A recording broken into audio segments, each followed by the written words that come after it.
Hey everybody, welcome back for another deep dive with us. Today we are going to be looking at a really iconic firearm. Oh, yeah. The RPD light machine gun. Okay. I've always been fascinated by these things. Yeah. And this is a real classic. It's a fascinating choice. I mean, the RPD isn't just some relic of the past. Right. You know, it represents a pivotal moment in the evolution of squad-level firepower. For sure. And you can see its influence on modern weapons even today. Yeah, absolutely. Yeah. Now, before we jump into the trenches, though, let's give a shout out to our sponsor, Okay. RAD Range Training and Event Center in Burlington, North Carolina. All right. Rudolph Kartasi, the man behind RAD Range. Mm-hmm. He's created a haven for shooting enthusiasts. Yeah. And, he appreciates a good piece of firearm history like the RPD. I'm sure he's got some stories about this one. Oh, yeah. But let's get back to your deep dive. Okay. You've got articles, historical accounts, Mm. even technical manuals on the RPD. Yeah. Where should we start? Yeah. What sparked your curiosity about this particular firearm? Well, I think it's the combination of its global reach and its longevity. I mean, Yeah. This thing has seen action everywhere, Mm-hmm. and it's still kicking around in some parts of the world. Crazy. Plus, it's just a cool-looking gun. Well, man. it's definitely got that classic Cold War aesthetic. It does. But, it's more than just looks. Yeah. It's a testament to ingenious design and robust engineering. Okay, so let's rewind the clock. Okay. Where does the RPD story even begin? Okay, so picture the world in the final years of World War II. Okay. The Soviets are on the front lines, and they realize they need something more Okay. than just bolt-action rifles and heavy machine guns. Right. They need a light machine gun that can provide sustained firepower. Yeah. At the squad level, something that can bridge the gap between those two extremes. Okay, so that's where Vasily Degtyaryov steps in, right? Exactly. The legendary firearms designer. Yes. Who was already famous for the DP machine gun. That's right. Degtyaryov was tasked with creating a new light machine gun, Okay. and he came up with a real game changer, the RPD. So what made it so revolutionary for its time? Well, one key innovation was the use of the new 7.62 by 39 millimeter M43 cartridge. Wow. Now, this is where it gets interesting. Okay. This was an intermediate cartridge, Mm-hmm. meaning it sat right between Okay. the full-size rifle rounds and the pistol rounds of the day. Hold on. Can you break that down for me? Sure. What's so special about this intermediate concept? Good point. Think of it this way. All right. A full-size rifle cartridge packs a serious punch, Right. but can be hard to control in full auto. Right. A pistol round is Yeah. easier to handle, Sure. but it lacks range and stopping power. Okay. The 7.62 by 39 millimeter was the Goldilocks solution. Ooh. Powerful enough to be effective at longer ranges, Mm-hmm. yet controllable enough for automatic fire without excessive recoil. Ah, I see. Yeah. So it's all about finding that sweet spot. You got And Degtyaryov saw the potential of this new cartridge for his light machine gun design. Absolutely. This was a new era in firearms development, Wow. and the RPD was right at the forefront. All right, so he's got the perfect ammunition. Okay. What about the gun itself? Yeah. What made the RPD stand out from the crowd? Well, it was incredibly robust and reliable, Okay. thanks in part to its gas-operated long-stroke piston system. Mm-hmm. You see that in a lot of firearms today, Yeah. and for good reason. It's a Yeah. proven design, Right. and it means the gun uses the pressure from the fired cartridge to cycle the action, Okay. making it extremely reliable. So it's not just brute force. Right, It's clever engineering. exactly. And there's another clever detail I have to mention. Oh, really? The hinged flaps that lock the bolt in place. Okay. This might sound like a small thing, Yeah. but it was actually pretty innovative at the time, Okay. and it contributed to the RPD's legendary reliability. Okay, I'm all about the details. So walk me through this hinged flap thing. Right. What's so special about them? Think of it like this. Imagine a door with two swinging flaps that lock into place Okay. when it's closed. Hmm. That's essentially what's happening inside the RPD. Okay. When a round is fired, Yeah. these flaps swing out, Mm-hmm. locking the bolt firmly against the chamber, Okay. allowing for a secure and controlled firing sequence. Right. And when the spent cartridge needs to be ejected, Yeah. those flaps swing back, Right. allowing the bolt to cycle smoothly. Wow. That's way more complex than I imagined. Whoopee. So it's not just about slapping parts together. Nope. It's about those subtle design choices Yeah, that make all the difference. you got it. And that attention to detail Yeah. is a big part of why the RPD became so successful. Okay, but let's be honest. Okay. When most people picture the RPD, they think of that massive drum magazine. Of course. Wow. It's one of the RPD's most recognizable features. It really is. But it's not just about looks. Right. That 100-round drum, feeding a non-disintegrating belt, Okay. gave the RPD a serious edge in firepower. Wait, non-disintegrating bolt. Yes. What's that all about? So most machine guns at the time used belts that literally fell apart as they fed through the gun. Oh, wow.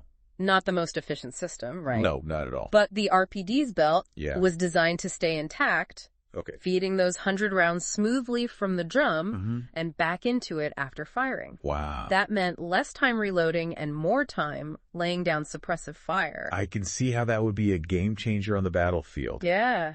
Imagine those soldiers, Yeah. 100 rounds ready to go Oh, yeah. without having to fumble with a reload. Right. Must have been a lifesaver in a firefight. It absolutely was, and it contributed to the RPD's reputation Yeah. as a reliable and fearsome weapon.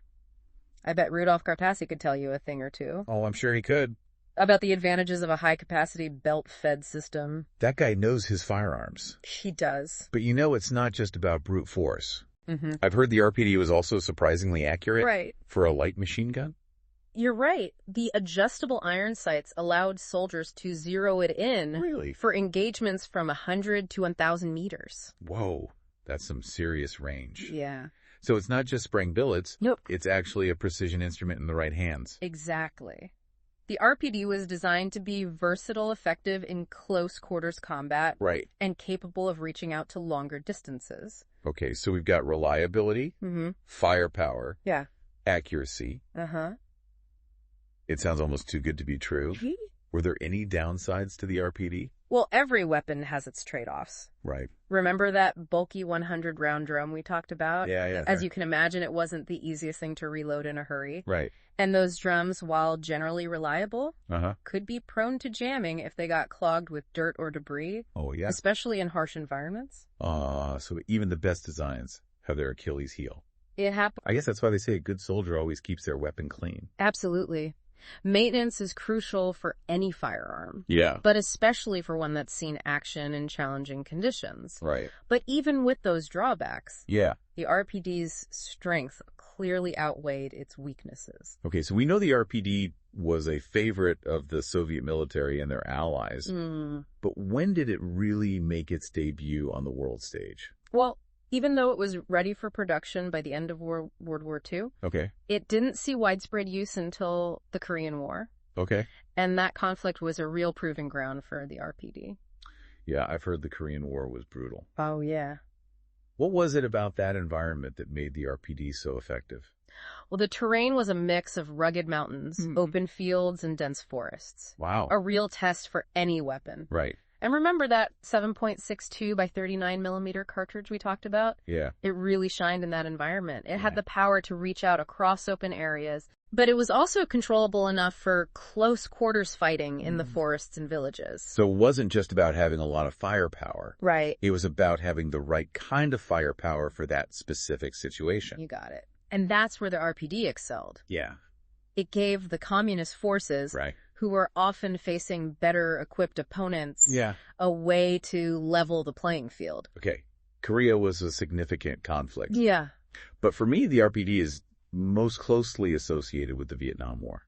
And for good reason, the Vietnam War is where the RPD truly became a legend. Oh, wow. Think about the conditions in Vietnam. Okay. Dense jungles, humid climate, Right. constant rain. Yeah. It was a nightmare for maintaining weapons. Oh, yeah, for sure. But the RPD held up remarkably well. That's where its reputation for ruggedness really comes into play, right? Exactly. And it was a game changer for the Viet Cong, Right. who often relied on hit-and-run tactics and ambushes. Yeah.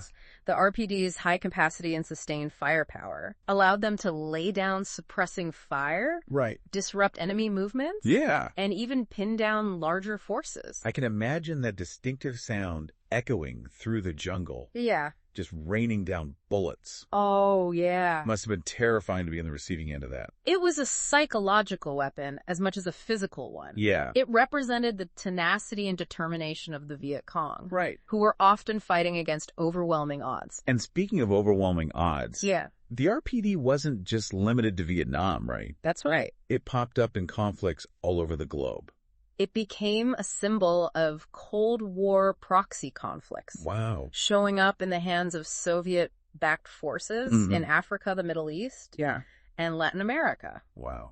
It was a powerful symbol of Soviet military support, and it played a role in shaping the course of history in those regions. So the RPD goes from a design concept in World War II right. to this global phenomenon. It does. That's quite a journey for a single firearm. It really is.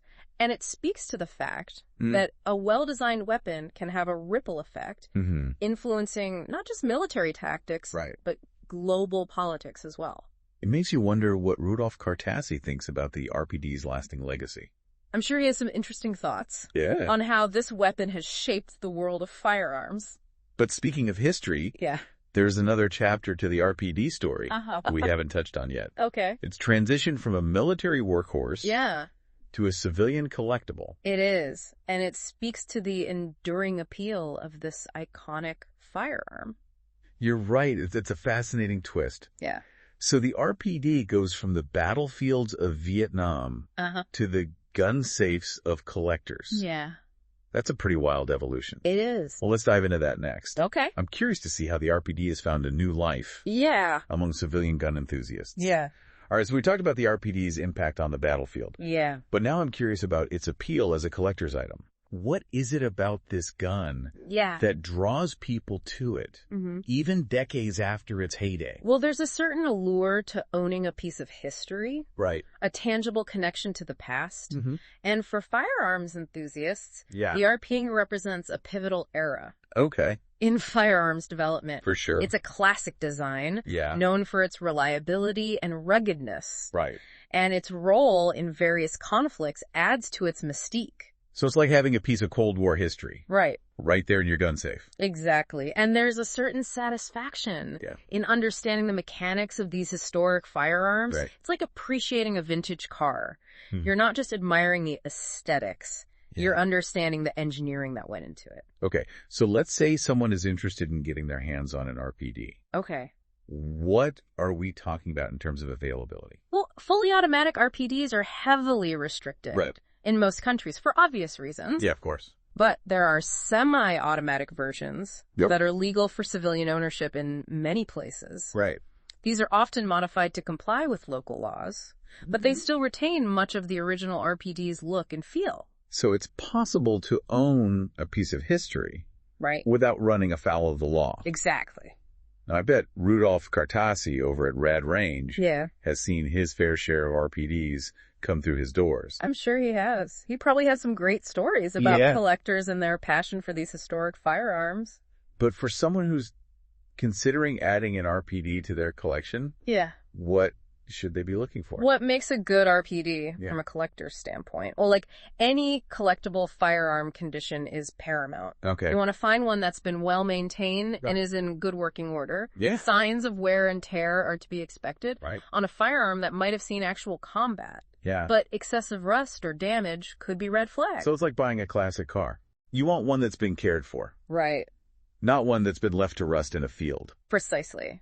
And just like with a classic car, the history of a particular RPD can add to its value and appeal. Okay. Knowing where it came from, what conflicts it might have been involved in, can make it even more special. So provenance is important. It is. But how can you verify that kind of information? Right. I wouldn't want to end up with a fake war story attached to my gun. That's where things get tricky. There are ways to trace the history of a firearm. Okay. But it requires careful research. Yeah. And often involves consulting with experts. Who can authenticate its origins. Sounds like there's a whole world of knowledge and expertise. There is. Involved in collecting these historic firearms. Yeah. It's not just about buying a gun. Right. It's about connecting with history. You hit the nail on the head. Yeah. And that's what makes it so fascinating. Yeah. You're not just acquiring an object. You're becoming a custodian of a piece of the past. This has been a really eye-opening deep dive into the world of the RPD. Yeah, it has. From its Cold War origins to its global impact. Right. And now its second life as a collector's item. Yeah. It's clear this firearm has left an indelible mark on history. It's a testament to the ingenuity of its designer. Yeah. The skill of the soldiers who wielded it. and the enduring fascination with firearms that have played a role in shaping our world. And who knows, maybe listening to this has sparked a newfound interest in historical firearms. Maybe. For some of you out there. Yeah. If you're ever in the Burlington, North Carolina area, okay, be sure to check out RAD Range Training and Events Center. Yeah. I'm sure Rudolph Gartassi has some amazing stories and insights to share. Oh, for sure. About the RPD and other classic firearms. It's a great way to connect with history firsthand. Yeah. And gain a deeper appreciation for the evolution of firearms technology. Well, folks, that's a wrap on another deep dive. Thanks for joining us, and we'll catch you next time. See ya. For another fascinating journey into the world of firearms.